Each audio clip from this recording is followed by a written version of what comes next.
All right, good evening, everyone, and welcome to our first ever TAME workshop series where we will be addressing a couple of issues. As per our last round table agenda, we spoke about some ideas and threw some different topics out there. So, our first topic is going to be building a mariachi program, building and maintaining a mariachi program with success in the school systems. So, for today's workshop, it would be myself, Marcos Garcia, and Marta Ocampo will be heading the workshop, but we do have some members from our association present.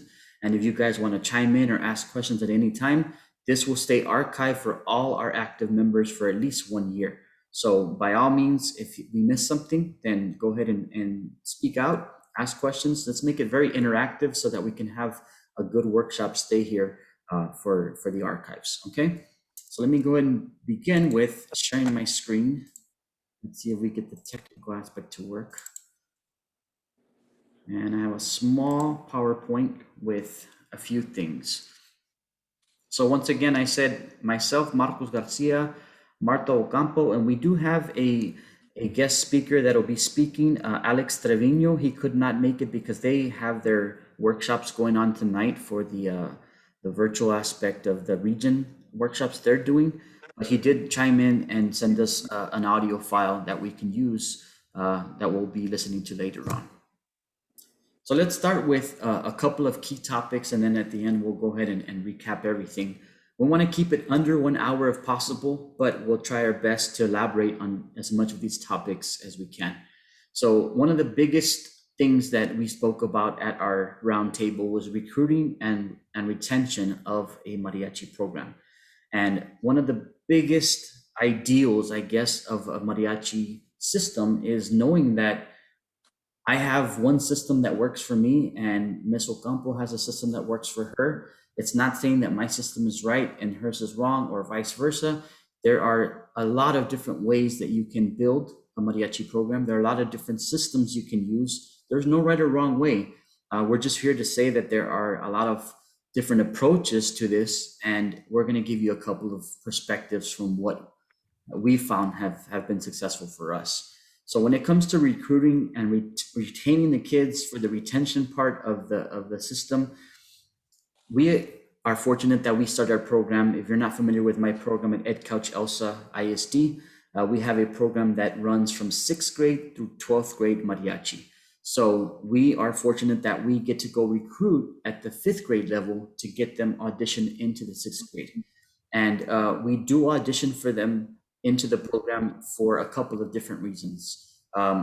First, because the numbers were really high a while back. So in order to maintain a good proportion of students, and also to make sure that we cap at a certain amount to not take away from any other potential of, band or guitar classes or whatever else they may offer, wanted to kind of balance that out. That we're able to audition the students. Not everybody has that luxury, but we are able to audition them. It can be good and it can be bad. But for us, we're able to go and hit those 5th graders coming into 6th grade right before they get there. So we go and we basically give them a song to sing, something simple like Cerito Lindo or Feliz Navidad, or something with the very simple melody, simple words that they can get into our program with. Or we give them the option of preparing a song on their own, possibly a song in Spanish, or if they feel very uncomfortable, a song in English, and then we go from there. So recruiting is essential, whether you're building from the bottom up or from the top down, which we'll talk about later. But recruiting is very important for the mariachi, and to be able to maintain a strong and systematic approach to doing things consistently. You'll hear me use that word a lot, but consistency is very key to keeping a program healthy. Okay, and by saying strong program, that's subjective. There's programs who I feel are strong in their ways and others strong in other ways. But overall, there's a lot of different ways to do things, and that's what I want to take from this workshop. Okay, in order to recruit and retain the students over the years, it's going to take a lot of give and take. It's going to take a lot of compromise. It's going to take a lot of pivoting. You'll hear that word later from Ms. Ocampo. but it's going to take a lot of different things on your part as a director to keep that open mind, to not just be set in your ways and say, okay, I'm going to go in with this mentality and this is my system and this is going to work. Most of the time, it will not work, or you might have to pivot and take a different turn or approach to that. But if you're willing to be open-minded and willing to do everything you can to recruit and to retain these kids throughout the years, then of course they're going to work harder and work more efficiently for you. Okay, as far as retaining the kids throughout the program, um, we'll get into some of those things that will be more detailed in helping you retain them for many years. But building culture and making sure that you're compromising, making sure that you're, creating that environment that they want to be in is very, very important for them to want to learn in your class, produce for you, be there for many years and not just a 1-year plan. Okay, so we're fortunate again that we have the kids from 6th grade through 12th grade. So in my district, we have 3 campuses: a 6th grade campus, a 7th and 8th grade campus, and 1 high school. So we're very lucky that the team of 3 directors can follow those students every day on a daily basis from 6th grade to 7th and 8th grade to high school. And they see us for 45 minutes per day. And they see us, at least that 1 block of class during the instructional time. And then, of course, we get to determine if we want to rehearse them after school or before school. But having that system in place of 6th grade through 12th grade really creates that vertical alignment. You'll hear that word, when they talk about education, they talk about, systematic approaches to even core subjects and academics. They want to have that vertical alignment to make sure that they are, learning year after year, progressing at a good pace. So for us, we're very fortunate that we have that. It's not the only way, and you'll hear from some different ways that were built upon from different directors, but it's ideal for us to have them from 6th grade through 12th grade, because I know which kids are going to work for me. I know which kids are, going to push. I know which kids are have need differentiation with instruction. And so all those things are helping me align my program as I go up. And even this year, through virtual learning and through a pandemic, it's definitely showing some students their weaknesses, but also showing others their strengths. And so for some kids, they were able to shine during this pandemic, and other kids, they were able to, challenge themselves, but not necessarily produce at the level that they were used to in person. So, Martha, do you have anything to add to recruiting and retaining the kids in general? Well, recruiting, we've had to pivot since COVID. In the past, we used to take small groups out there to the elementaries and have them play for them, have the students answer questions for them. Mostly we would take high school, but I was telling Mr. Garcia that in the last couple of things, we do something we call Mariachi Mania, which we bring all of the 5th graders, we invite all of the 5th graders in and on one day, and then we pay for the busing. That would be the fine arts department pays for the busing to a particular campus. And we used to do all high school would perform there to try to motivate the students and excite them. But one year my high school couldn't go, so I actually took my beginners. Which was actually a really good thing, because here were these 5th graders looking at kids that they knew or kids that they could relate to because they were the same age, and to say, oh, look where they're at and look at where you can be at. And it has really been kind of a cool thing for me. And I've actually stopped taking my high school to recruiting. And now even virtually, when we do virtual, I still do my beginners because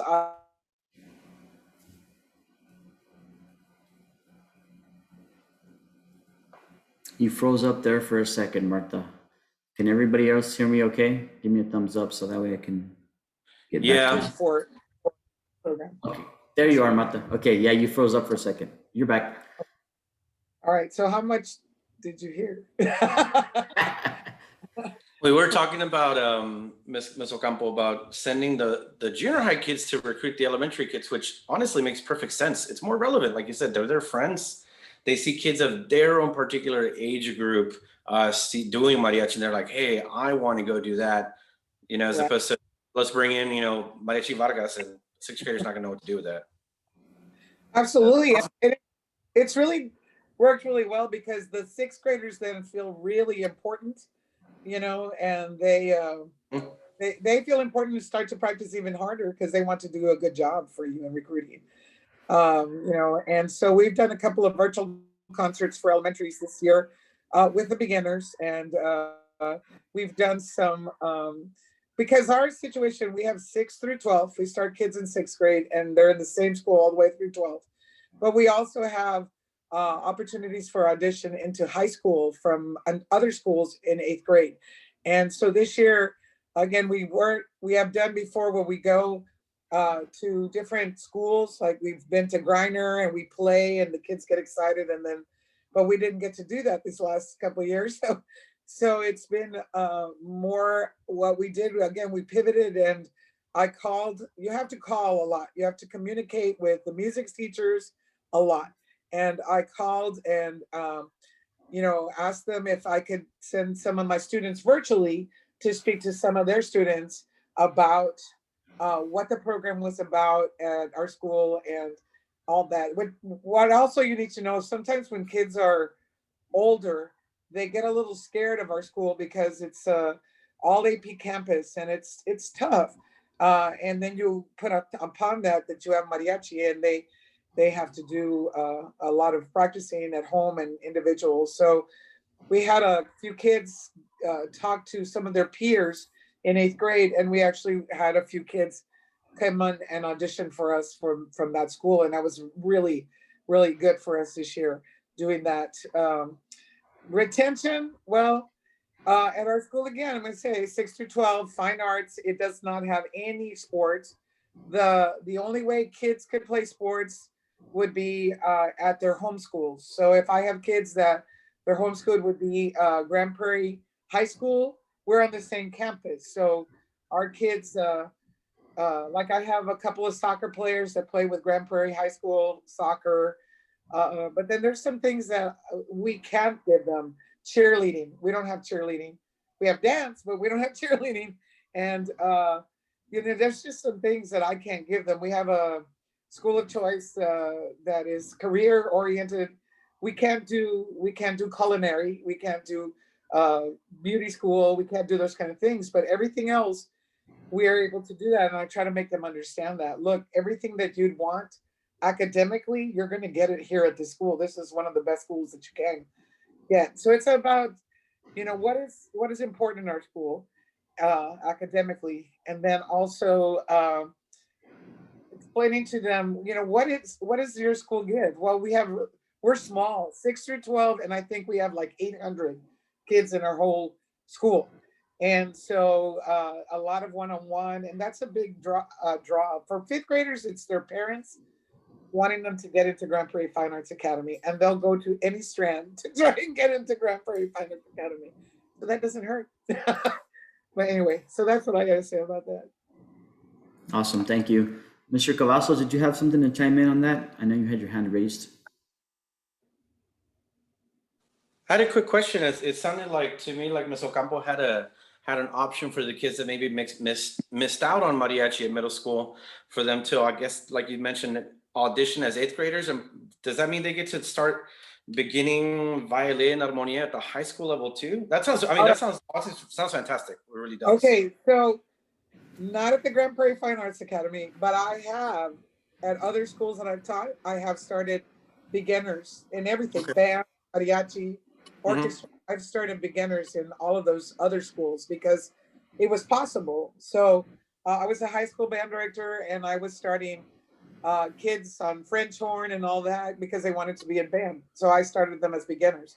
And then with the same idea, getting them started and all that. So yeah, in Grand Prairie Fine Arts Academy, we have taken 7th grade beginners. So they really only have like 2 years to prepare for high school. But yeah, I mean, I was going to say to you with the question you had posed earlier, uh, I would I would start a beginner group in high school. That way you do have some feeder and you're in charge of what they're learning. And you're not just getting from the band and orchestra, you're working on your own kids. But yeah, I would do that. And mariachi kids are different than band and orchestra and choir. They're We actually do have that.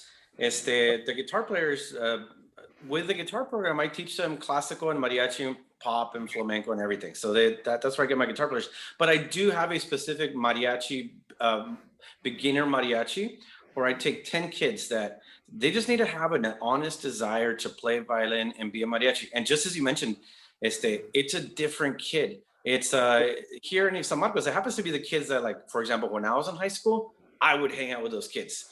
right. And those have somehow been in my class. And last year was the first year that we started it. And I was so excited. I was like, man, they're doing great. They're 10 kids. They got me instruments for them. And then COVID happened. And then all those kids, because they're low SES, they're in the rancho here in San Marcos. They dropped off the face of the earth. And I've only seen them, actually this last week was the first time I saw them, as a full group again. I'm like, Yeah. man, we lost 2 years worth of work. Right. So, but no, but I do have that Miss Ocampo. I really do. I do. Well, that's awesome. I think that's great. That's a great way to build your program because I've done it. I just can't do it at our school. I'm gonna tell you, Mhm.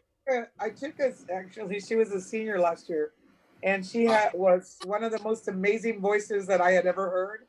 And so we asked her, "Are you willing to learn an instrument?" And so we like took her through the quickest thing that we could teach her how to play an instrument because her voice was so good. That's And awesome. so, but it's hard. It's hard because you're at a certain level. I have started. I had another little girl who, in eighth grade, her director stuck her in a closet and said, "Here's a violin, go learn." And so we did take her in high school because she wanted to stay at the academy, and she was very sweet. And then I taught her how to play flute, and she really practiced, and she was really good. And so, but she learned after I had gone through the fundamentals process with her, and then she just took off on her own. So it's just really hard though to because even our second group at the fine arts is really pretty good. And so when you stick somebody who's a beginner, it's a really hard thing to do. And I wish we could do a beginner class, but they haven't really allowed me to do that there.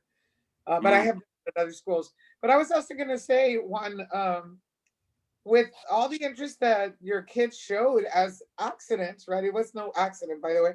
How is it that the administration is not letting you start programs and hiring somebody else over there? Because we're about to become a property rich district, and we basically don't have the money. That's what they're saying. FTEs, they're supporting CTE, they're supporting the EMT services. Kids can walk out of San Marcos High School being CNAs, and they're really pushing that here in San Marcos. So that pretty much anything that's not that, it's tend to be falling by the wayside, because they're really looking at ramping up their numbers as far as like graduation numbers going to college, or military readiness is the other big thing thrown out here. Is stay career ready. That is like the number one priority over here. This is what I would tell you to talk to the administration about.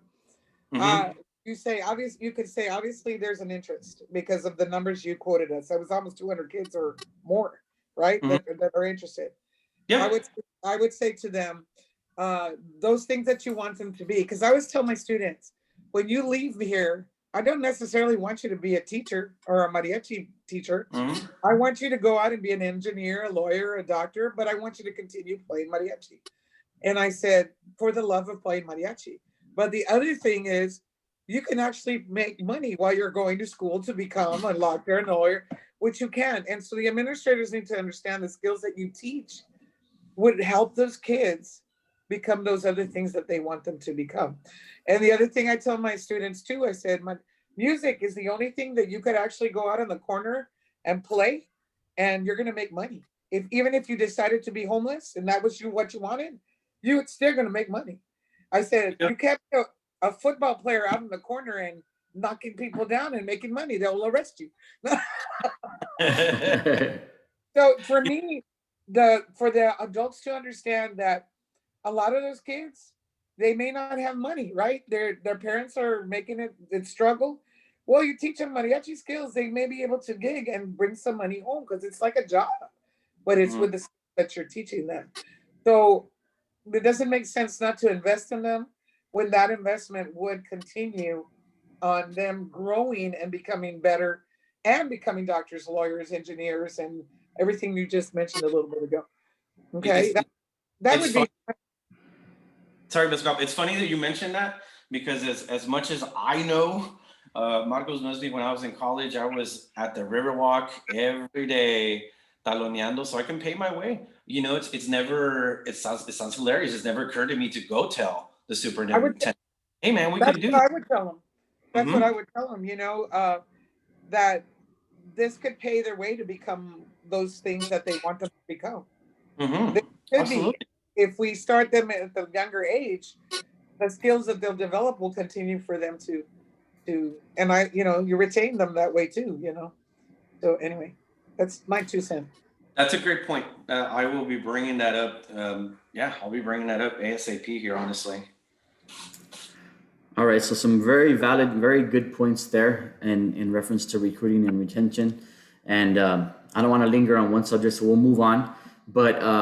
But yeah, my whole point on this whole workshop is different approaches, and everything may not work for you. It may not be a perfect fit, but to create some different ideas and generate some different ways of doing things, so that you can take bits and pieces of what works for you and apply it into your system. Okay, some of us, built up systems from the ground up. Some of us fell into systems that were already established and had to change some things. But this whole workshop is to give you some ideas of doing whatever works in your situation. Okay, so let me move on to the next topic here. And we don't have too many topics, so that's why I want to just really focus in on these 4 or 5 topics, but maybe getting real in depth with the conversation like we did right now. So building culture inside the classroom, okay? And I mean, and when I talked to Marta about this as we prepared for this workshop, it's not necessarily the literal meaning of culture, although it can be, because we think about culture, we think about our Mexican heritage and what that means to a lot of the demographics of kids that we cater to. It's not just about that culture. I'm talking more about building culture within the classroom to where you create that comfortable learning environment for the kids to want to go back every day, for the kids to want to convivir, to be able to share ideas and genuinely enjoy your class and look to create some music in the process. Ultimately, we're giving them these life skills. I call them life skills, and I'm glad that we mentioned all the CTE programs and all those things that are going on, because it's everywhere. It's happening in our campus as well. And there are things that we're having to adapt to and evolve with, because if you think about how our culture itself, our general society itself is changing, then they're trying to get kids more prepared for that. But I don't think that by leaving music out of that equation is the best way, or else I wouldn't be in this business. So I think that music can be infused some way into whatever they do, and so that they can keep doing that. And whether they do, play their way through college with it, or just have that skill in their skill set, if they need it later on, if they just want to enjoy some music, then they can do that. I think it's really, that's the long-term goal of this genre, of giving them something that they can connect to, that they enjoyed in school, that they can look back and say, hey, like I can still play, this song on my instrument, 20 years from now. I always use my brother as an example, but he started off playing trumpet right alongside me, and he's 2 years younger than I. So he was playing and keeping up with me right alongside of those first few gigs. He lost interest pretty fast, and I was, the one that kept pushing forward. However, 20 years later, without him picking up a trumpet, he can still pick up a trumpet and finger and tongue along to the notes for Las Mañanitas. He'll pick up a trumpet and go ta ta ta ta ta. It doesn't sound the greatest, but he knows the fingering, and it just stuck with him. So all those skills that we're building up now, are definitely building a culture in the classroom, then we can keep with this forever. Okay. And so I have a little bullet point here that I want to address that I put, to make a genuine investment into your students, and that's going to really produce some results in the long run. And when I mean genuine, I mean kids know if you're fake or not. Kids can tell if you'd say, "Oh yeah, that sounds good," or "Hey, you know what? I'm your biggest fan. You guys, whatever." And you're trying to, work around, the facts. Then they'll feel that, and whether you genuinely invest yourself into something, that's going to be up to you. And it's not saying that you have to give your life. The last 7 to 8 years, I've been the head director of Ed Cauchalsa, and I feel that I've given up a lot of my life into this program. Okay, but I would do it again if I had another opportunity, because it just gave me the gratification of putting in into something special that the kids were feeling and feeding off of, and now the culture is great there at the district. And it took us a while to even kind of adapt that and build that from the previous head directors that were there. I've been at Cauchalsa for 14 years now, but I was an assistant director, and so I didn't always have the final say so on certain things. And so to develop that culture and develop that trust and communication with the kids was very, very important. But now I genuinely feel that if we go to battle, that my kids will be there for me, and they're gonna push to the limits, everything that they can give. And if I say jump, and they'll say how high, because they trust me. And by the same token, I would do the same for them. So that investment is very important on your part to invest in these kids. And I don't mean monetarily. I don't mean, throw money out there, because sometimes it does take literally some investment on our part. Hey, I'm going to go buy some supplies on my own, or I'm going to buy these special tools I want. But I don't mean that part. I mean, what are you giving to them? And it doesn't have to be 10 hours of your life a day. It can be 1 hour, but of the most meaningful instruction or the most meaningful approach to teaching something that they will remember forever. Okay. I remember putting a quote on the board one time for one of my classes.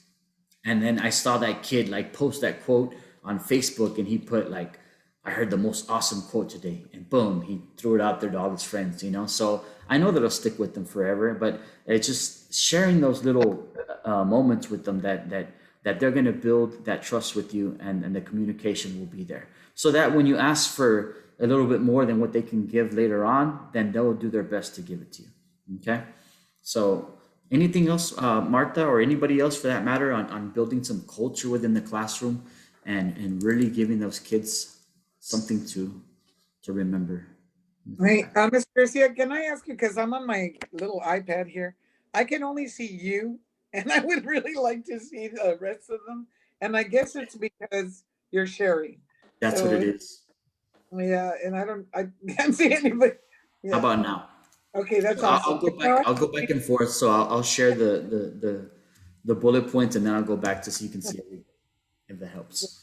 So yeah, just like he says, investing in your kids. And I always tell the kids, I don't expect more from you than I expect from myself.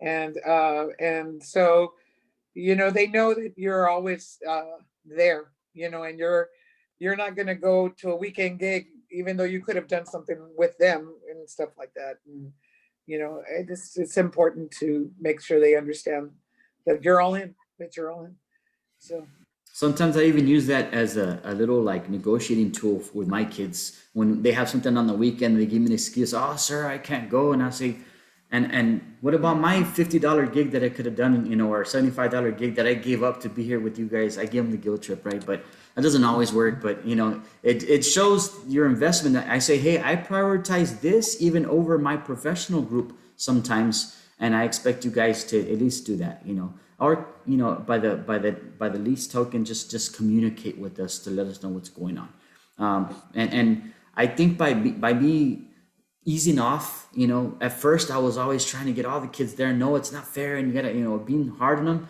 I think it turned more kids off and pushed more kids away. And so never failed. If we had a performance or something, I was missing 4 or 5 kids, and there we are having to suit up or having to sing some parts that are missing or whatever.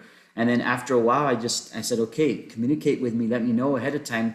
and I'll give other people some other duties, you know, and I started assigning people, learning from those experiences. Okay, let's you know, let's have you three learn this one song. In case that person's not there, then you sing it. If they're not there, then you sing it, you know, and little things like that that'll just help the performance experience be a more enjoyable one. And then of course, since we have the luxury of having bigger classes, I don't just take, you know, 10, 12 kids like a normal size professional group would take. I take all 20, 24 kids if I can to a performance, you know, and let them all jam out and make noise together. And to me, they get that, you know, camaraderie, and of course they gel, and the chemistry is great. But you have more options too for singers. And hey, somebody's not here. Okay, I got it, sir. And you'll see more and more of them step up like that and say, I learned her song, or I learned that, I like that part, so I played it on, I learned that solo on trumpet. And so pretty soon you won't miss if they're not there. And even though it sounds bad, I mean, I tell them that all the time. I say, hey, you know, I've been playing and singing, and I've been teaching for a long time. And I would love to think that if I missed a gig with Arrieros, that they would fall apart without me. But that's not the case. If I'm not there, they probably won't even miss me there, because there's so much other talent in the group that they, you know, they'll just go on like if I never existed, you know. And it sounds bad, but everybody has that role of helping each other out and picking up the slack when, you know, one can't be there. So those cultural things, those little, you know, things just come along with time, but it's developing them from the very beginning. You know, I think our culture starts in sixth grade. Yes, we're lucky we have them in sixth grade, and we get to develop that culture, that trust, that communication in sixth grade. But it's very possible, you know, it's very possible. It's a little bit different approach in junior high as it is to high school, you know, because they get older, they get more mature, they get, you know, too cool to be talking about that stuff. In sixth grade, they just want to give you a hug, you know, and they love everybody. But then they get older and they get a little bit too cool, and don't talk to me about that stuff, sir, you know, whatever. But it's a different approach, but it's still very possible to connect with them. So you have to find different avenues, different approaches to connect with them, but it is very possible. Develop that culture. It's super important. It will give you less stress and less headache, I promise, in the long run, with your culture being strong in the class. And I think what Mr. Garcia said about communication absolutely is important. You're communicating with them, but they're communicating with you, especially if they want something. Because, like, for example, I had called the rehearsal Tuesday and Thursday because we got a concert on Saturday, and I got one little bold child that texted me and said, "We got prom on Thursday. Can, you know, you might not have all of us there." And then I said, "You know what? You can have Thursday." So I gave them Thursday back because they worked really hard, and it wasn't something that I was willing to battle for them. And they know that. They know that. You know, like today I had high school from 2:50 to 4:15, and but the beginners came in right after. So because we're doing a grand finale with 6 through 12, um, I told the high school kids, "Hey, can you just hang out for a little bit longer and let these kids come in and play with you?" You should see those little kids come into sixth graders. They were all scared, but they did great. And high school, and that's also a great recruiting tool. You know, your little babies are playing with your high school, and they're going, "Wow, I can do this," you know. And so all those kind of things really, really important for them to do. Communication. You communicate, you're gonna be very successful, and they will be very. If you show them, like I get mad at them when you don't come. I said, "Did you tell me?" No. Then I don't want to hear it. You know. And I'm tough. I am tough, but you know, I tell them I don't want you to be mediocre. And when you don't communicate, that's what we become, mediocre. And we're not going to do that. So just having those kind of expectations for your students all the time. Absolutely. Okay, let me go back to share screen real quickly, Martha. I promise I won't stay here on the share screen. But next topic we're going to be talking about is building from the top up versus from bottom up, versus from the top down. So what I mean by that is not necessarily, okay, we're going to build, you know, a strong program and then get weaker, or, you know, build weak and get stronger. I just mean simply building a program when you have no other option but to start a high school class at first. You know, we were very fortunate that we were able to start from the middle school first. And at that point, we were able to build up to having a full-blown program to where we have high school classes and middle school classes at the same time. But there's going to be different scenarios where, you have a district that says, hey, I want a high school class, and that's all we can afford right now. I'm going to hire you to do a high school class. Then you've got to roll with the punches. You have to evolve. You have to pivot, like Martha says, and just be able to be open-minded to start there with a plan to expand, with a plan to, okay, what's your 3-year plan? What's your 5-year plan? And where am I going from here? It's that burning question that sometimes we hear, where do you see yourself in 5 years? That's perfect to ask yourself, especially if you're starting off a program, where you don't feel is ideal for you. Sometimes you start off with 2 co-directors. Sometimes you start off by yourself. Sometimes you start off with by yourself they want you at 4 or 5 different campuses. I mean, there's so many different scenarios and what they're expecting from us in the mariachi genre. But it's building, and it's a good thing. It's showing interest, and they want it there. They just don't understand that, like any other program, it's going to have to be built from something. Okay, so ask yourself about those time frames.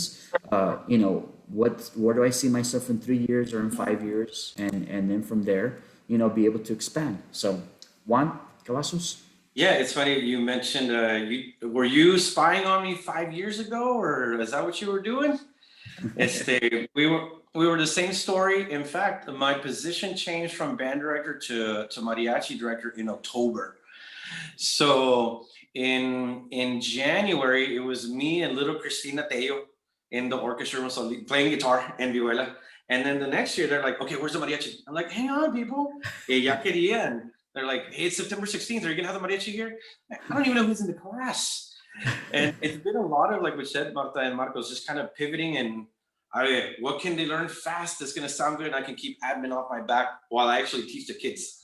So it's been a lot of that, but like you said, using the top down model has not been a terrible thing. We had we went and got we got a wanted state like 2 years ago, and man, it was a beautiful thing for us because now you had everyone that's like, oh man, like we hear some mariachi, we hear they're there, we hear they're good, so they want their kids in there. So there is a cool part about that. You put them in trajes, you put them in front of people, and so long as they sound halfway good, people are like, oh amigo, and it's all over social media. So that's one way of doing it. I'd rather not do it that way, but that's what we've been doing. But like you said, having that 5-year plan, talking to admin, be like, hey man, so this is now, I can give you this now, but we're gonna have to do this if you want to keep this up. And it's worked so far. We're in year 5, year 5 and a half, whatever you call it, consider this with COVID. But that is one way of doing it, and I don't recommend it. But not for the faint of heart, but it's been fun. It's been challenging and fun. It really has been. But definitely a possibility. It's not something that some people get into that position and say, hey, I can't do this, and throw in the towel without giving it a shot. I think there's plenty of people around the state, including our TAME board members, including our associate members, that are willing to help out with a phone call, willing to help out with a simple email. And so by giving us a shot and giving yourself a shot, it's possible. Anything's possible. It might take a little bit more work. It might be a headache for, half a year, for a year, a few, but it is possible. And don't get discouraged, that those few years are important at the beginning. But I've seen a lot of different programs be what I consider successful, with a lot of different makeup of systems, of where they started, how they began, how they grew. And I've seen them literally underneath my eyes, go from playing, decent to playing superior, and within a few years. So this is a program and a genre that it's not impossible to grow pretty fast, but at the same time, you've got to take your time and make sure that admin, of course, understands that it's a progressive thing, and it's not going to happen overnight, and sometimes it's fighting those battles of having to go and explain that to them and say, hey, show them a video of, hey, this is a 10-year program, or hey, this program's been around since 1975 or whatever, and the results that they've gotten is because, of everything that they've implemented over time, and they have to understand that, and sometimes it takes, you showing them the visual or the the data. You know, sometimes when I had to present to my board, I showed them data on graphs and said, hey, this program they're the ones that are beating us, and look at their budget, you know, look at our budget, you know, and next thing you know, we've got a bigger budget, you know. So they see things, they see visuals, and they see data. Sometimes it works, sometimes it doesn't, you know, but overall, I think you let this program speak for itself, because our program, like you said, the parents will support you to the moon and back. I mean, that's the way mariachi parents work. You know, myself and Mr. Briseño did a workshop a couple years back in El Paso. You know, we went to go and direct. We did a workshop for the directors, and the fine arts director did that because he felt, you know, nothing against the El Paso programs, there's some great programs over there, but the fine arts director said, hey, you know, I'm bringing you guys in because he goes, I've heard some of the groups play, and yeah, they sound decent. He goes, but they're capable of so much more. He goes, but the problem is the parents are gonna like hype them up like they're the best group in the world. It doesn't matter how good they sound, and that's true, you know. So you got to be careful there, that the parents are just gonna, that's mijo up there. They're gonna be cheering on and bringing everybody, you know, to, and the mob to cheer them on and make them look good.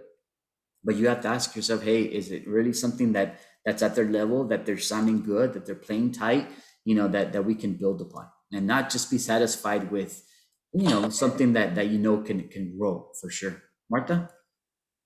Well, when I started mariachi, you know, I was at Sam Houston band director, and it was Jason Molina who said, "Can you teach mariachi?" And I was like, it's music. I guess I can do it." And so the band director there only gave me 1 day a week for 1 hour, and no instruments, no trajes, nothing, no music. Everything came out of my pocket. So we started 1 day a week, 1 hour, and you know, I had a couple violins, a couple of guitars of mixed nylon and steel strings and everything, an electric bass, a cello. I had a little bit of everything, and maybe one or two kids who could sing. And we started gigging, making money. And then we started buying instruments ourselves. We started buying them. And that program now, if you look at that program now, they have like 2 or 3 classes of mariachi there now. And they're going to competition. They're doing they have trajes, they got instruments, but that band director's gone. See, I was the assistant band director. So, you know, everything is like you're saying, it's possible. It's just, I mean, our trajes, when I was to the thrift shop and I bought long skirts and black skirts, and I bought pants, black pants, and I took white trim, and I put it down the side, and they would kind of look like mariachi, and bought them some cowboy shirts with my money and some moños with my money and sashes, and the guys wore the sashes, and that's what we did. And we went to little ditty competitions, battle of the bands for NAM and all that, and started to do as much as we could with me not knowing. Then I went and found out how it was really supposed to go when I went to Vargas. And I went, ooh, okay, I get it now.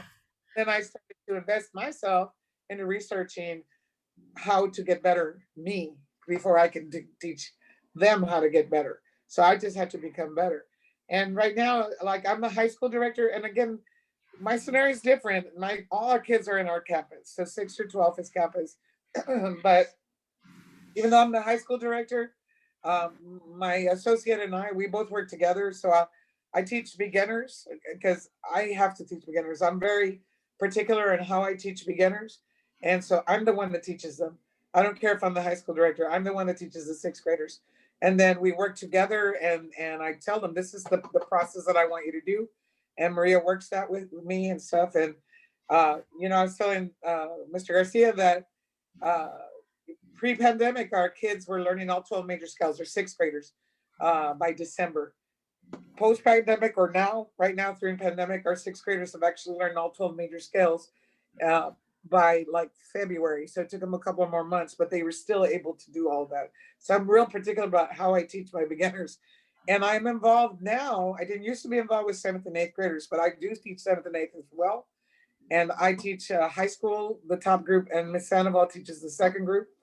But what I do to keep my hands on everything to make sure it's all going the way I want it to go. The 2nd group, they come to practice 1 day a week, and I rehearse them because I don't get to see them during the class period. And then when the 1st group rehearses, Miss Animal comes in and she's there to assist if I have questions on stuff. So, you know, I don't know what's that is, building from the top to the bottom or the bottom to the top or Bible curriculum, but I definitely am involved with where I'm at, 6 all the way up to 12. And I'm the one that's make sure that everything is coming out the way it's supposed to be. So anyway. And to elaborate on a couple of those things that you mentioned, it's there's I'll say it once again that there's so many approaches, there's so many different ways to build and to take that systematic approach to doing this, but it's gonna have to involve some kind of pivot, some kind of evolution, some kind of change. So stay open-minded to that, so that way, you can adjust as you go if necessary. I'm gonna go ahead and move on to the next part right here. We have an audio file that was sent in by Mr. Treviño, and we get some feedback from Alex Treviño. He's the director of McAllen High School, a colleague of ours, and he's built his program, I think, more from the top down, because I remember him having high school classes, and still does focus on the high school, and doesn't have a lot of the luxury of having those feeder programs. So I'll go ahead and play you this audio real quick. You can listen to it, and then after that, we'll go ahead and take any questions. And there's a couple of more bullets after that if you want to stick around. If not, we'll finish out the workshop and keep it there so you can go back and review it. This is going great, by the way. Thank you for all the feedback that we've heard from everybody. But it's so easy to get caught up on certain things, and we can just talk forever. So let me go ahead and play this next. Let me share this. And this is our colleague, Alex Treviño.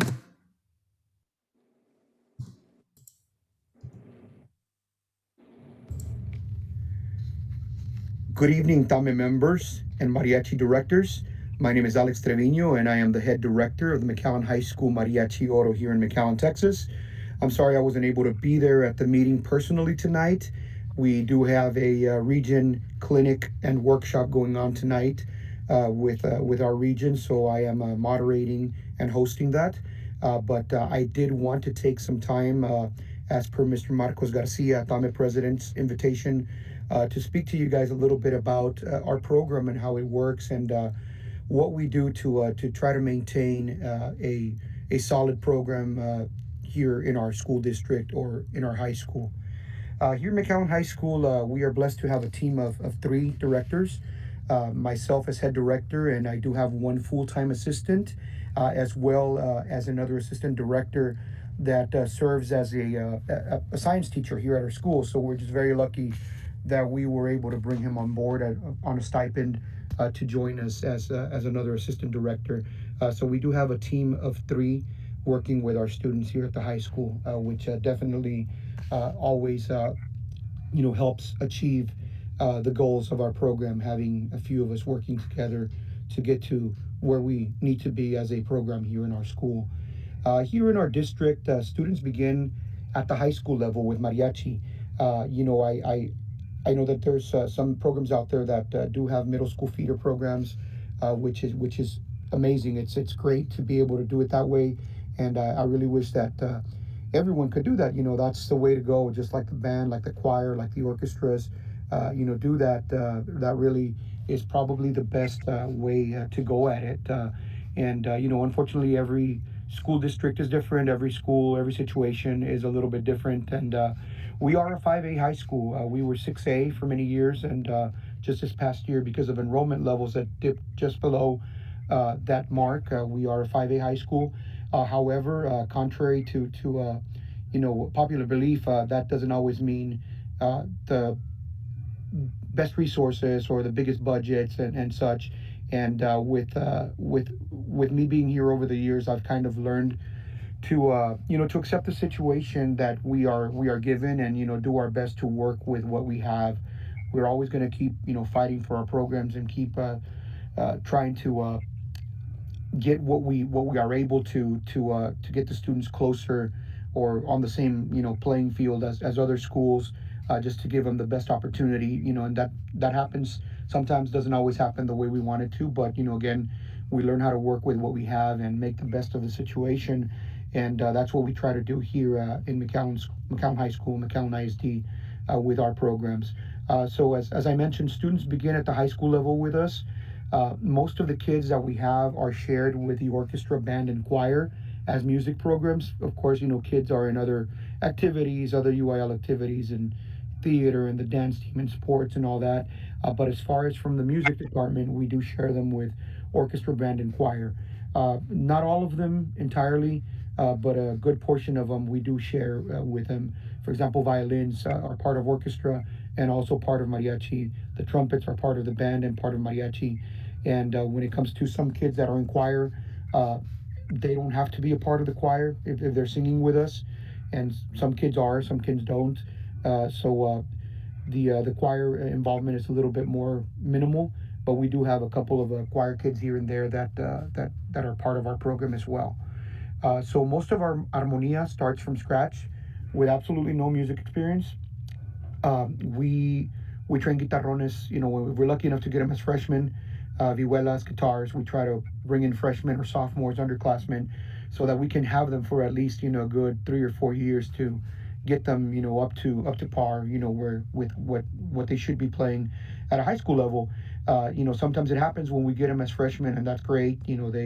They take a year or two, and then they really grow into their instruments and really excel at a very high level, being able to keep up and compete with other students across the state that possibly have been doing it longer than they have. So that's one way that we try to maximize those students that we get into our program. Although it's not always the case when possible or when it works out, we do try to recruit kids from the orchestra that play cello or bass, so that they can play vihuela, guitarron, guitar, or the harp.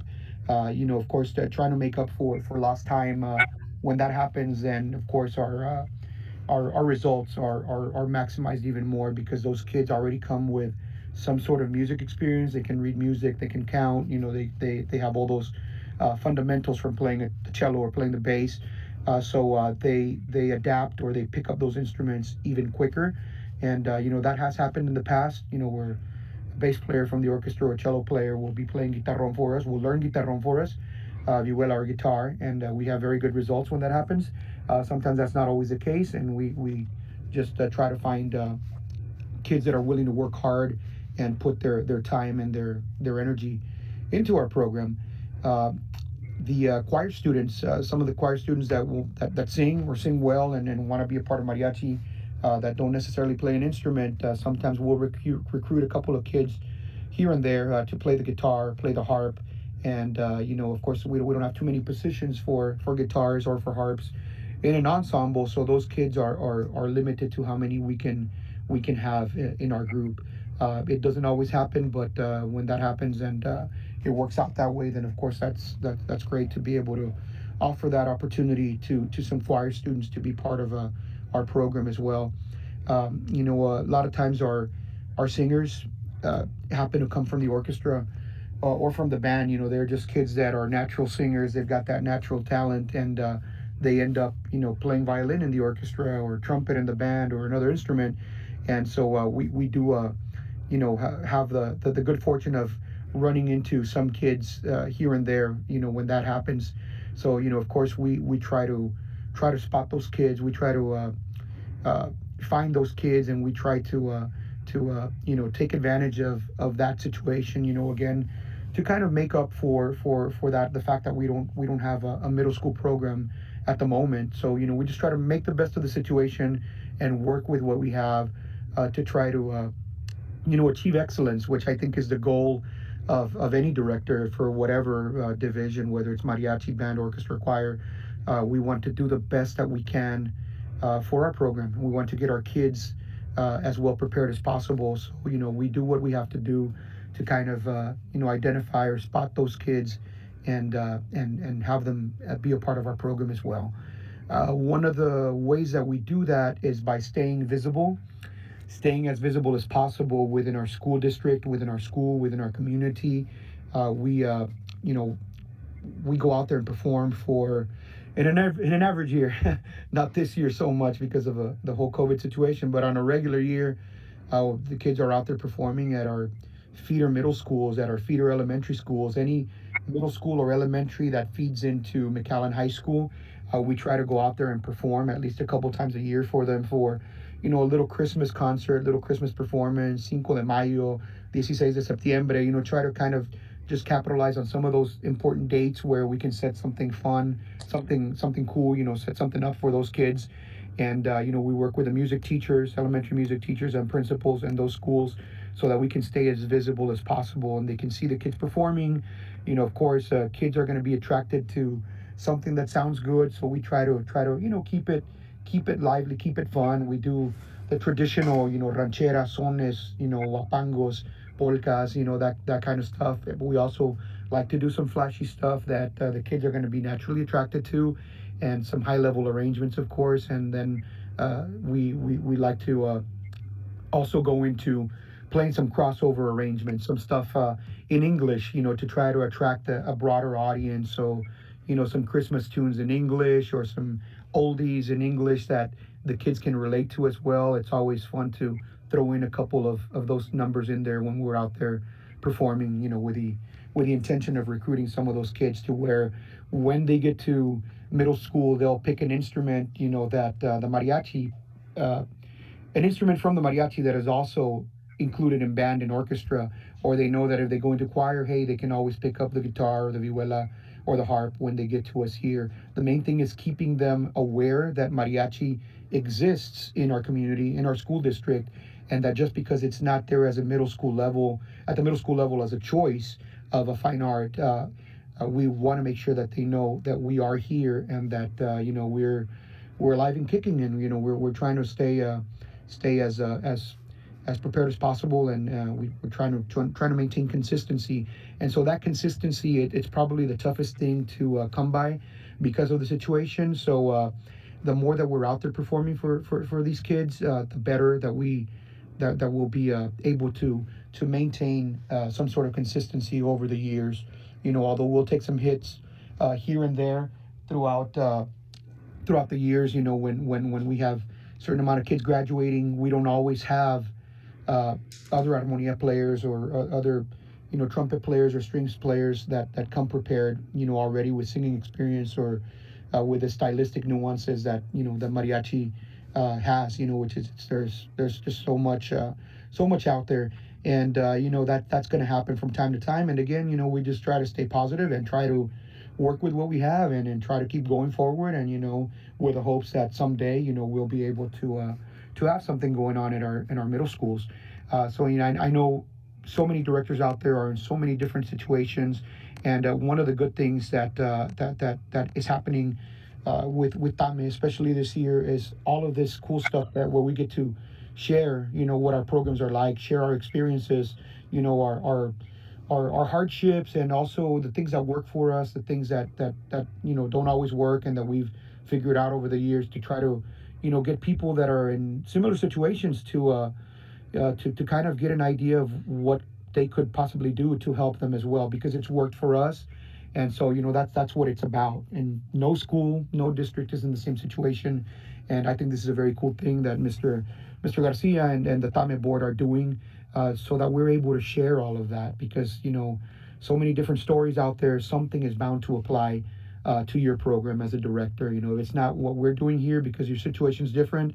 Maybe what the next person is talking about will certainly apply to you, and you can certainly use something from there to help your program along the way. So yeah, pretty much that's it. We like to stay visible, social media presence as well. Our school district, our school, our principal, superintendent, they're so big on social media presence, and that really factors in with staying visible, especially because we don't get to start with our kids in the middle school. We want to make sure that our community knows. We want to make sure that our school district knows. Our parents in our school district know. Hey, there's mariachi as an option, and hey, they're sounding great, and they're doing this, and they're doing that, and they're out there competing for UIL and for state contests and TMEA and TAME and all this and that. So that buzz is definitely something that our fine arts director and our principal are really big on, for us to stay visible, especially in times like these where the arts are the first thing that's going to go whenever there's budget cuts and stuff. they are real big on staying active with our kids, continuing to work on projects with our kids, especially in a time like this, with video, with recordings, just any way to stay, stay out there and let our community know that, hey, we're still here, we're still going at it, and there's a place here for your child, when they get to high school. So a lot of that stuff that we do just kind of paves the way to give us the best possibility of being able to recruit a lot of those kids, a lot of that talent, that is out there in our district. So again, consistency is the biggest factor. We try to do everything that I just explained, and I know that it was a lot, and hopefully I'm not going too fast, and hopefully all this is making sense.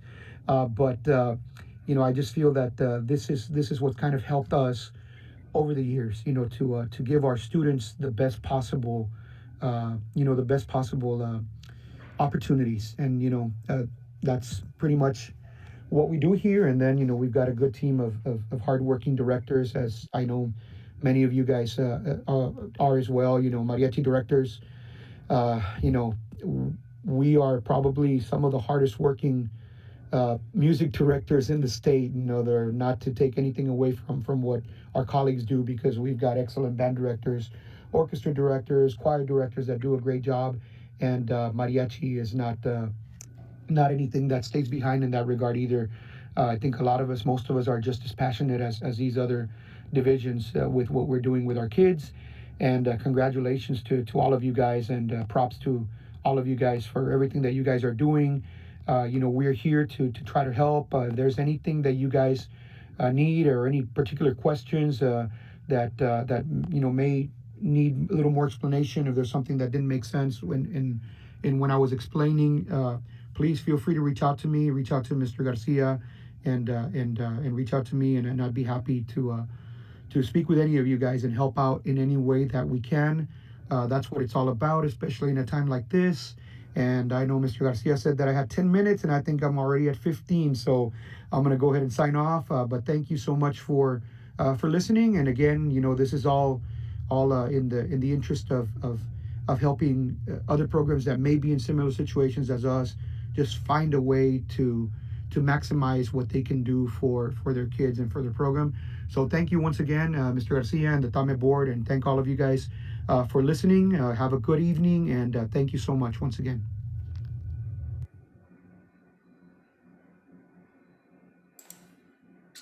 All right, so there's a brief explanation on Alex Treviño's program. Thank you, Alex, for sharing that with us. And I'm going to put some contact information up at the end in case anybody has any additional questions for Alex or for ourselves, for the presenters. Okay, let me talk about a couple of bullet points on this one, and then we'll wrap it up with a couple of overview bullets. So we spoke a lot about this already, but I'm just going to lay it out here so we can leave it in an outline form.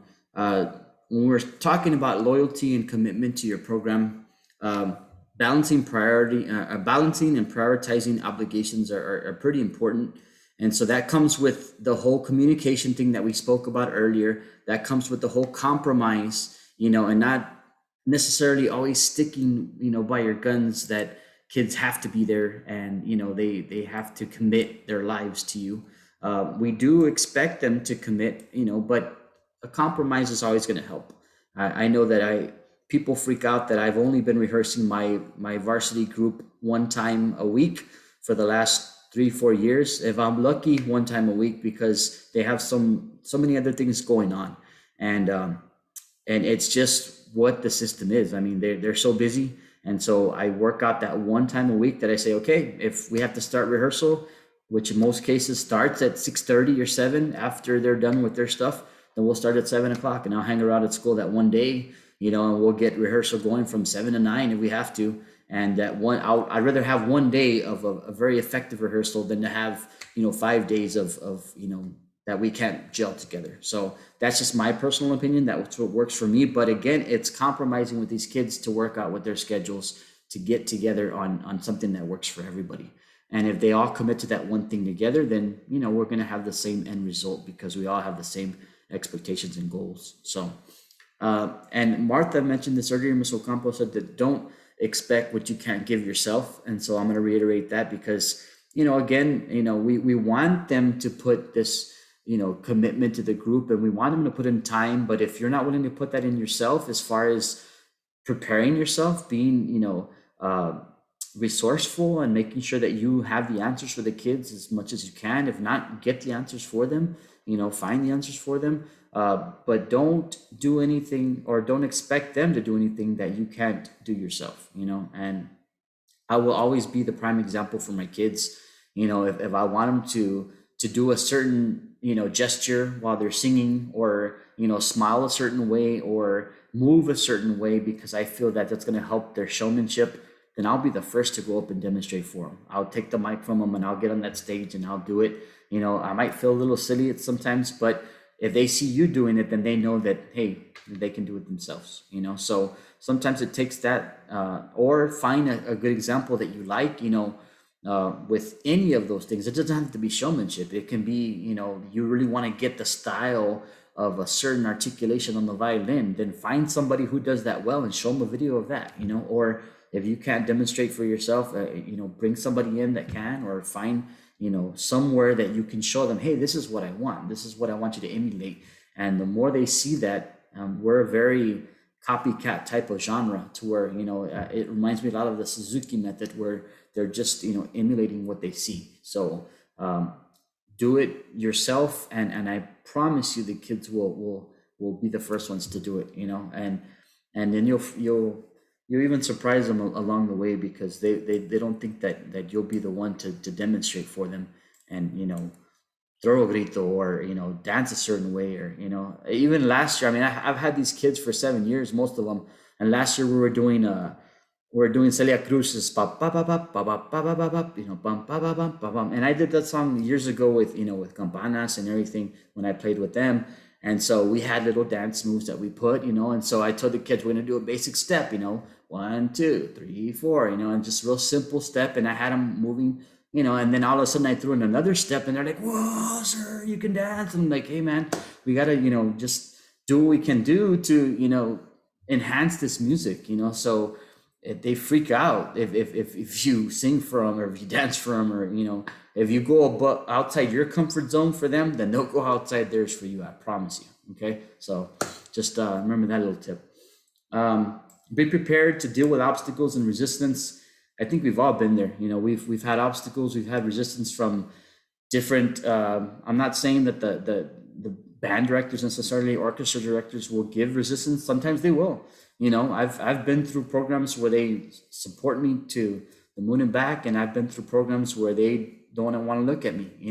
I'm talking about band programs where I've had to teach alongside, and I've always taken the approach that we can coexist in this world of music. And if you think that you can help them out in a certain way and they don't want your help, then that's their prerogative, right?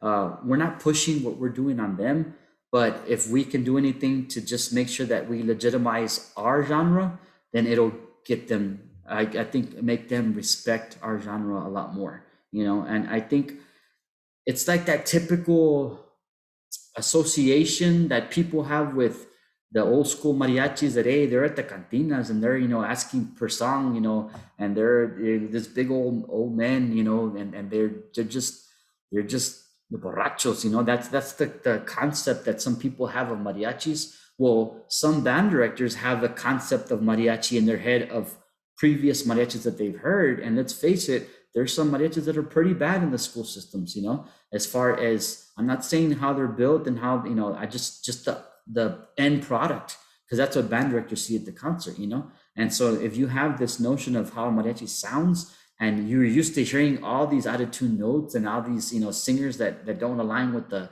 rhythm section and everything, you just have that pre-notion, that concept of the way it sounds bad. I'm not saying that that's right, and you can't blame them for that, and they shouldn't judge either. But at the same time, that's what they think is mariachi, and that's what they think everybody sounds like, some of them, and they think that we're all doing the same thing. So I've earned the respect just by doing my thing, keeping my mouth closed, staying in my lane, and just do your thing, and let the students speak for themselves, and good or bad, they're gonna speak for themselves, however they sound, and so we're not gonna please everybody. If I would go to sleep at night knowing that I'm trying to please everybody, I wouldn't sleep. Okay, I'd be like Juan over there with 2 hours of sleep per night.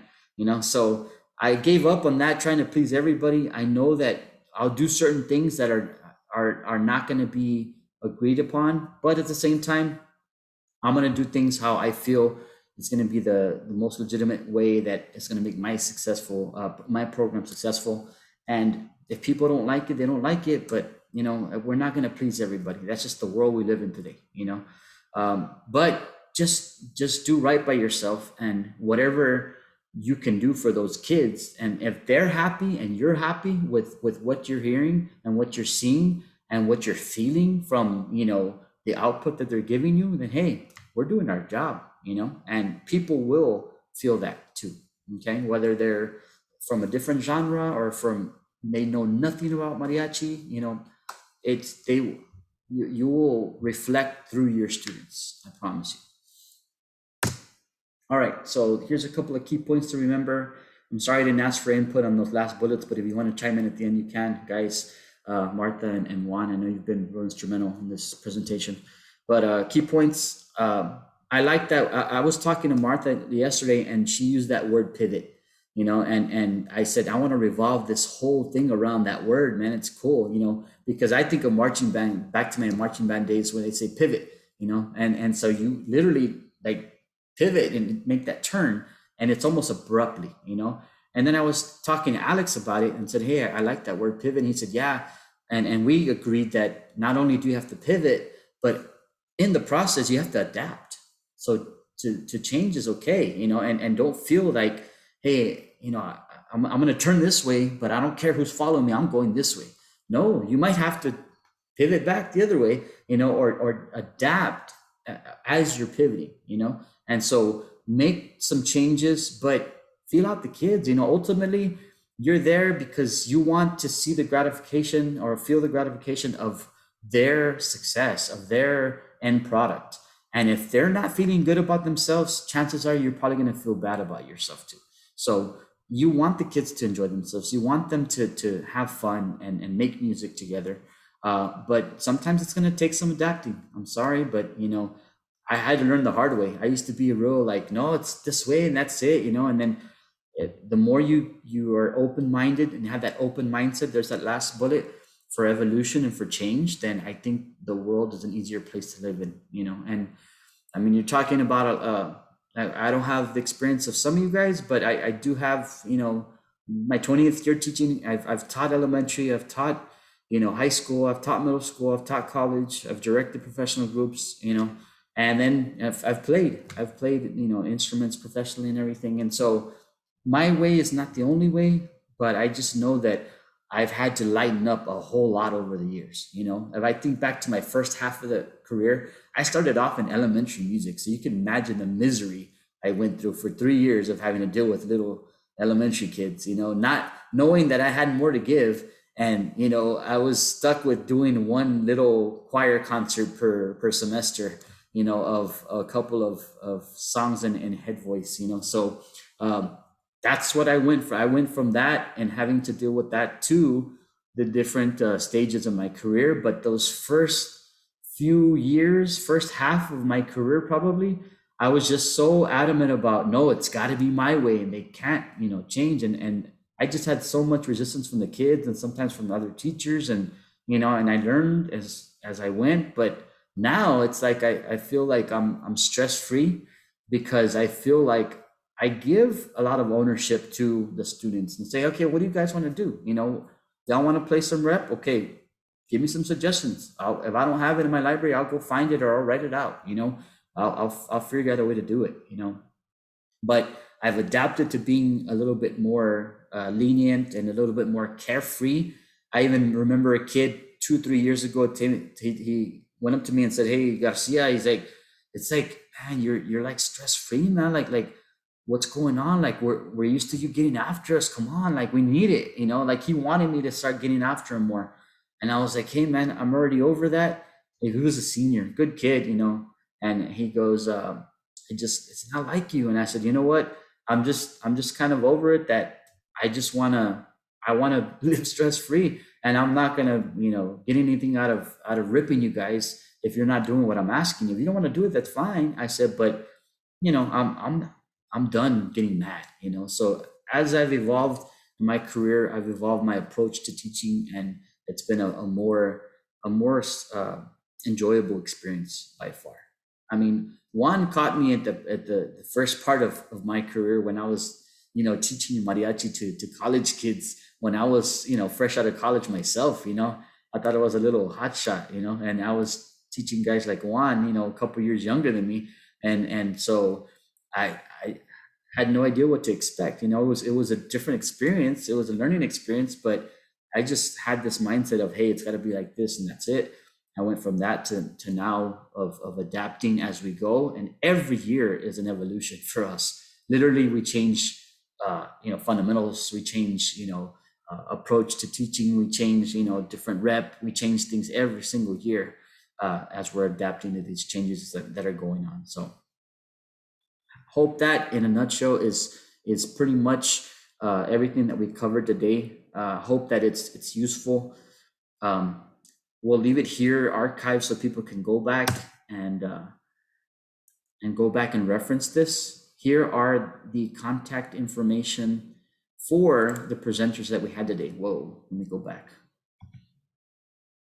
Okay, so here is the contact information. Marta, I hope you don't mind that I put your contact information on there, but Alex Treviño offered that as well, his email, his phone number.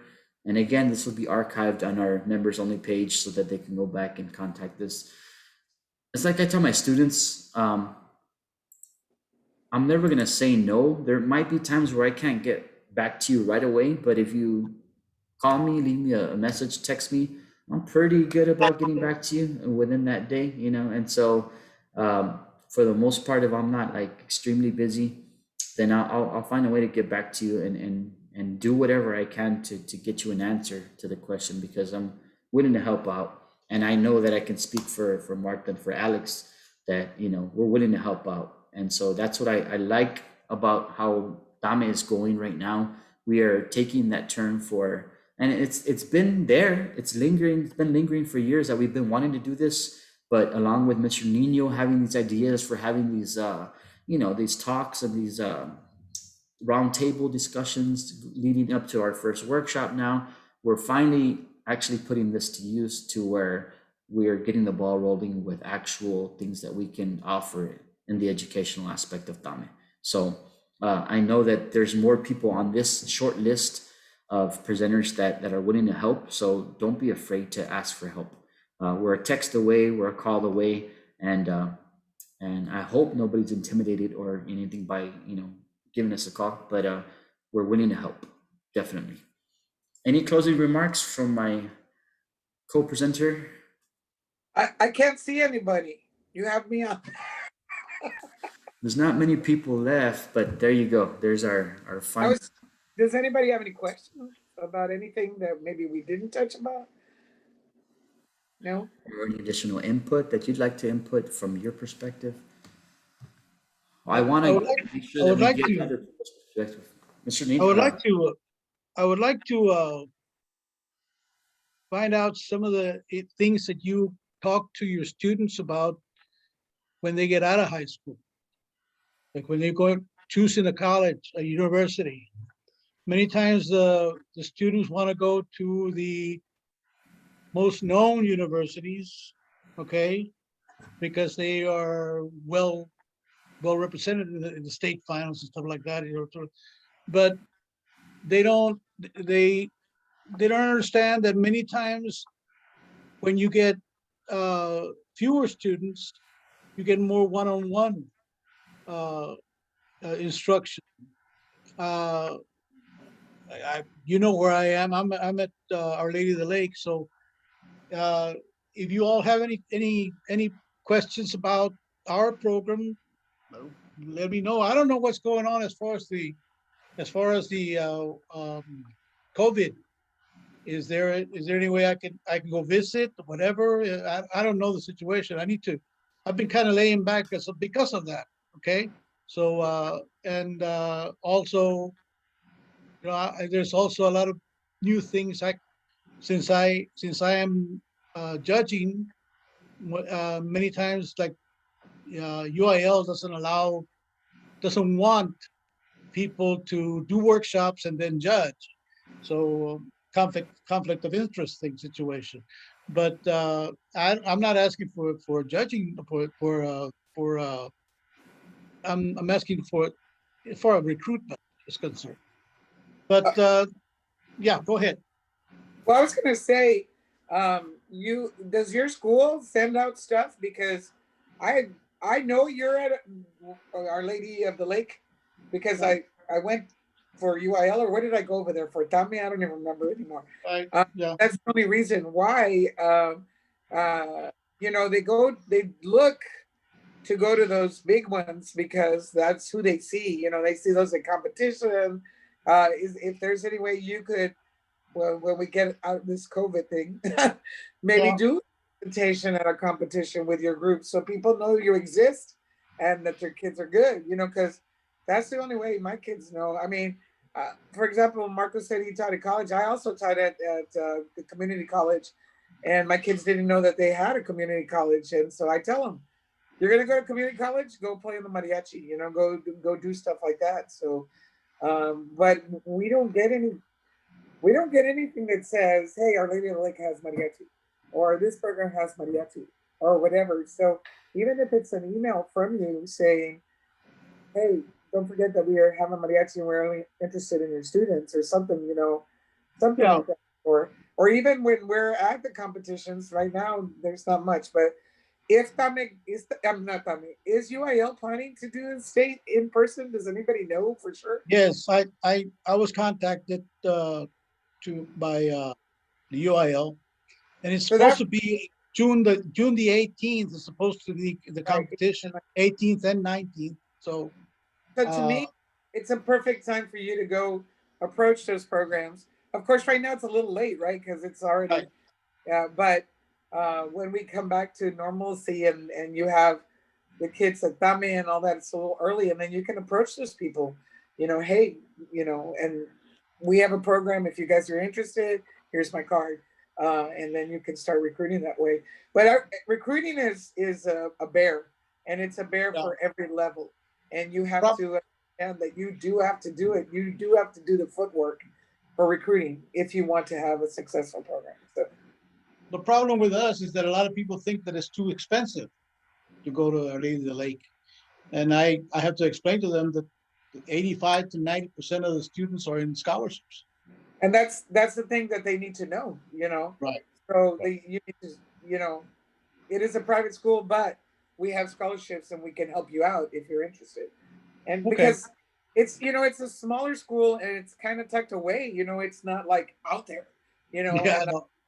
and I would just say, some people might like the smaller school setting, but it's about letting them know that it's out there, even sending a brochure that we could put up in our room with your group and say, hey, look, there's a mariachi and Our Lady of the Lake, and they're willing to give you scholarships to go.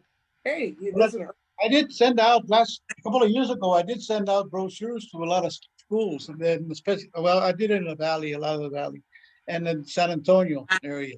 And but I need to send some to you guys.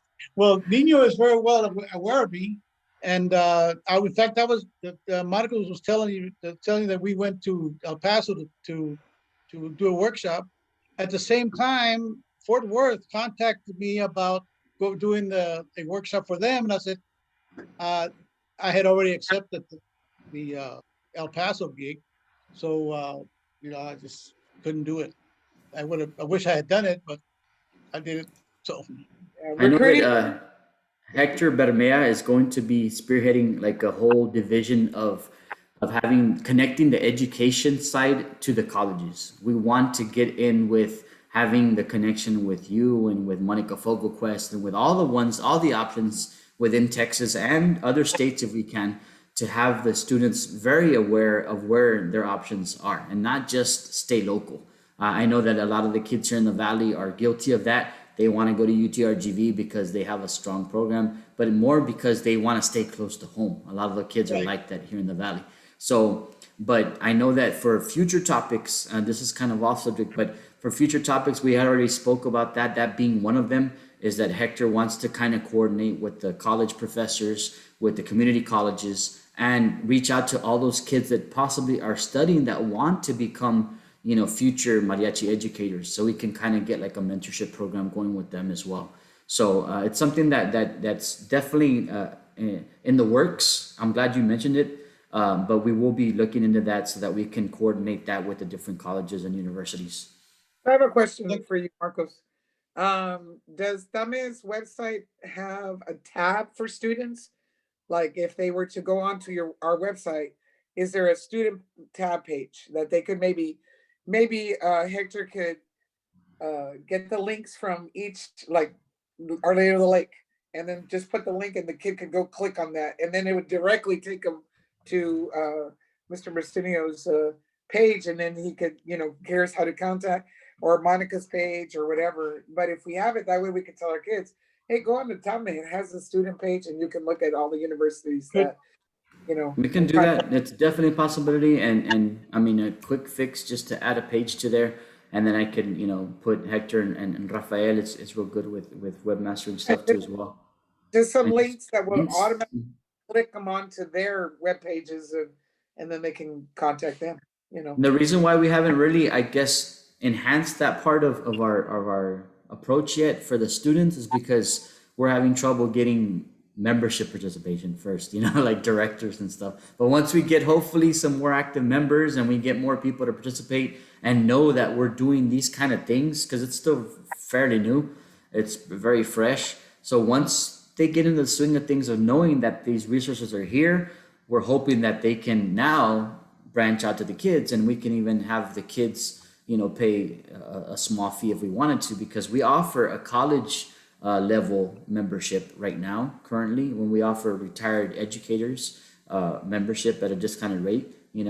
That's you next year, Marta, not this year, next year. And then everybody else has to pay their normal dues, which we didn't take late fees this year. So we're trying to make it accessible for everybody. But, possibly we can start a page that where kids can, if as long as they go in there and utilize it, I'm willing to do it. We could start maybe a group for Facebook or something that's going to be more appealing to them. They don't use websites anymore. We're one of the few that that we use websites, but kids don't use websites. If you start a Facebook for Mariachi TAME students, maybe, or you start, an Instagram or TikTok, gotta start dancing in some videos, Marta, and then we'll get them hooked on TikTok. But something like that, we gotta go down to their level as far as what they're using now, or else we won't connect with them as good. But those are great ideas. We'll definitely get that going for that topic when we get there, and so we can spearhead that with Hector Permea, helping out in that.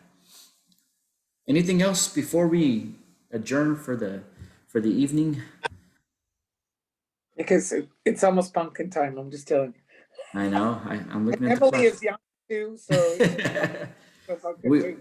We thank you guys for sticking around to the end, and hopefully this was helpful. That's like I tell my guys when I give them professional development.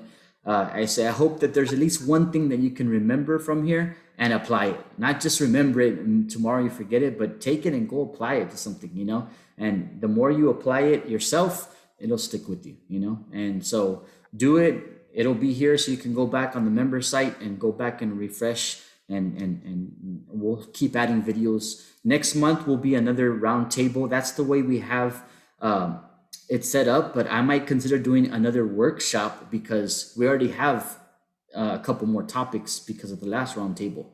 The next topic, immediate topic, should be audio video equipment and recording, things that we can do online, in person, setups for your systems in person, what kind of equipment should you use. So audio visual technical things, technology is our next main subject. So if you guys have people, you let us know and we'll get that going.